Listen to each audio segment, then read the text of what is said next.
حضرت عمر فاروق کا دور ہے، مصنف ابن ابی شیبہ کی یہ روایت ہے، قحط پڑ گیا شدید، بارشیں ہو نہیں رہی، مویشی ہلاک ہو رہے ہیں، ساری فصلیں تباہ ہو رہی ہیں، کوئی پانی کا نام و نشان نہیں ہے۔ امیر المومنین حضرت عمر فاروق کا دور خلافت ہے، حضرت بلال بن حارث رضی اللہ تعالیٰ عنہ کیا کرتے ہیں،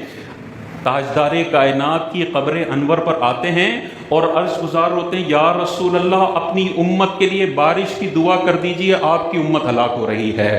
قیامت تک کے لوگوں کو بتا دیا کہ تم اگر حضور سے دعا کی عرض کرتے ہو، تاجدار کائنات سنتے بھی ہیں اور تمہارے لیے دعا بھی کر سکتے ہیں۔ یہ صحابی کا عقیدہ ہے اور عمر فاروق کے سامنے ہو رہا ہے۔ اگر یہ شرک ہوتا، حضرت عمر فاروق تو ڈنڈے مار مار کے ان کو سیدھا کر دیتے، لیکن جب انہوں نے یہ دعا کی، انہیں خواب آیا، تاجدار کائنات ان کے خواب میں آیا اور کہا عمر سے جا کے کہہ دو ان قریب بارش آنے والی ہے۔ عقیدہ قیامت تک کے لوگوں کو بتا دیا گیا کہ تم بارگاہ رسالت میں جا کر اللہ کے حبیب کو دعا کے لیے کہتے ہو،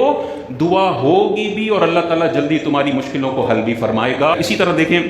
حضرت عائشہ صدیقہ کا دور پاک ہے، شدید بارش، شدید قحط ہے، یہی والا معاملہ ہے اور بارش نہیں ہو رہی ہے۔ صحابہ حضرت عائشہ صدیقہ کی بارگاہ میں آتے ہیں، سنن دارمی شریف کی یہ روایت ہے، حضرت عائشہ صدیقہ کو کہتے ہیں کہ بارش نہیں ہو رہی، قحط پڑ گیا ہے، مویشی ہلاک ہو رہے ہیں، کچھ کیجئے۔ حضرت عائشہ صدیقہ ارشاد فرماتی ہیں، تاجدار کائنات کی جو قبر مبارک ہے نا، اس کے اوپر جو چھت ہے، اس چھت میں تم نے ایک سوراخ کرنا ہے اور آسمان اور قبر کے درمیان کچھ بھی نہیں ہونا چاہیے۔ صحابہ نے فوراً وہ روشن دان بنایا، قبر مبارک کے اوپر جو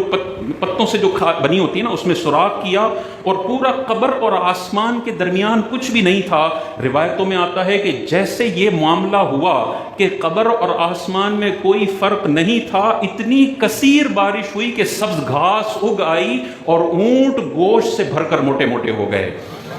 یہ سنن دارمی کی حدیث ہے، عائشہ صدیقہ فرما رہی ہیں تمہیں اگر بارش چاہیے یا تو قبر انور پر جا کر دعا کر لو، اور دعا نہیں بھی کرتے تو صرف قبر انور اور آسمان کے درمیان کی دیواروں کو ہٹا دو، اللہ تعالیٰ چھما چھم بارش برسا دے گا۔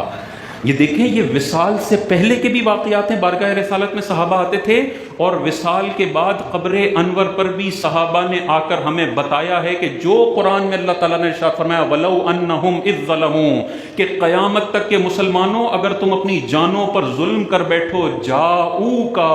سب سے پہلے تم نے بارگاہ مصطفیٰ میں حاضر ہونا ہے، پھر اللہ سے توبہ مانگنی ہے، پھر حضور نے تمہاری شفاعت کرنی ہے، لَوَجَدُ اللَّهَ تَوَّابًا رَحِيمًا، تو اللہ کو تم نے بہت زیادہ توبہ قبول کرنے والا اور مہربان پانا ہے۔